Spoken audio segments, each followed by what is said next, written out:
Hi there, this is Lola Words of the Province. This is the fifth quarter. It's a video edition after the Lions lose 31 to 28 to the Hamilton Tiger Cats at BC Place Stadium on Friday night. Yeah, that was the final score.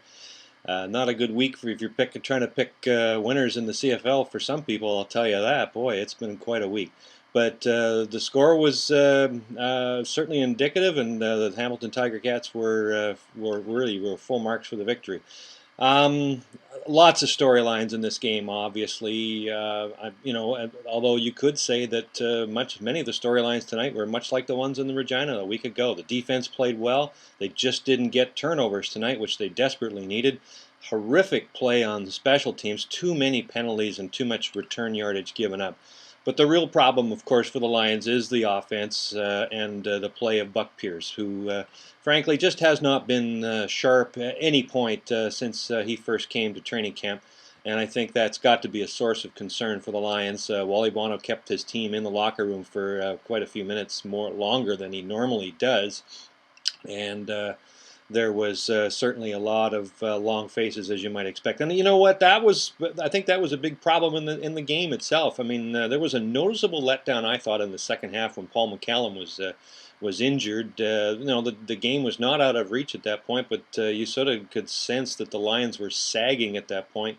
They needed a turnover from the defense. They just didn't get it. Buck Pierce, 333 yards passing, so that's kind of surprising. It's probably one of his best games statistically from a passing point of view, but it just wasn't good enough for the Lions. A bright point would be the play of Martel Mallet, over 200 yards combined yards as a runner, a returner, and as a receiver. That's something that the Lions definitely have to look forward to going forward with him, because clearly he has established himself as a guy who can get the job done. There was some long faces, as you might expect, in the Lion locker room. Not one of them was not Otis Floyd, who showed up in the dressing room about 10 minutes after the game. Interestingly enough, only in the CFL can you do that, I guess. But he was checking out some old friends. But there was, the note of caution, as Dante Marsh said. He hopes people don't, jump off the bandwagon quite just yet, as there's likely to be. He referenced the 2004 season when he first came, and said that there was a lot of doubters with this team that year, and of course the Lions went on to the Grey Cup. They're a long ways from that. They don't have Dave Dickenson anymore. They've got Buck Pierce, a guy who's trying to find the right mix, the right combination to try and adjust to what he is seeing out there, and right now that seems to be proving a struggle. So the big news, of course, from an injury point, will be Paul McCallum, diagnosed initially with an MCL.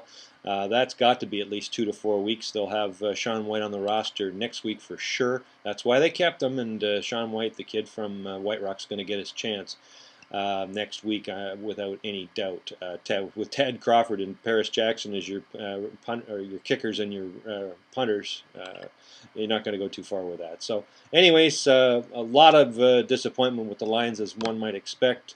They lose 31-28 to Hamilton, and they play Edmonton next Thursday. That's the fifth quarter. Thanks for watching.